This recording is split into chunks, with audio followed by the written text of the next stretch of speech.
Hi friends, ఇప్పుడు మనం వంకాయ పెరుగు పచ్చడి చేసుకుందాం. ముందుగా వంకాయలు కాల్చుకుని దాని మీద తొక్కలు తీసేసుకొని అందులో ఉప్పు పసుపు వేసుకుని దాన్ని మెత్తగా మెదిపేసుకోవాలి. అది మెత్తగా మెదిపేసుకున్నాక దాన్ని పక్కన పెట్టుకుని ఈలోగా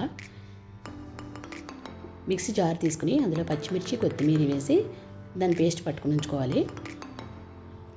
ఇలాగా పోపు వేసుకుంటూ ఒక కడాయి పెట్టుకుని అందులో ఆయిల్ వేసుకుని అందులో ఆవాలు మెంతులు వేసుకుని కాస్త వేగనిచ్చి తర్వాత కొంచెం మినపప్పు కూడా వేసి వేగనివ్వాలి. అది పోపు బాగా వేగిపోయాక అది కూడా పక్కన పెట్టుకుని లాస్ట్ అందులో కరివేపాకు వేసుకుని పొయ్యి స్టవ్ కట్టేసుకోవచ్చు.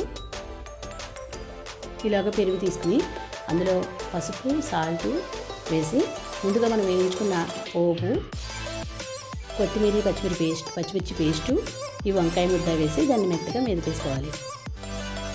దాని చేతితో మెదిపితే బాగా కలుస్తుంది. తర్వాత దాంట్లో ఎండుమిర్చి కారం వేసేసుకుని కలిపేసుకోవాలి. అంతే, కమ్మటి వంకాయ పెరుగు పచ్చడి రెడీ.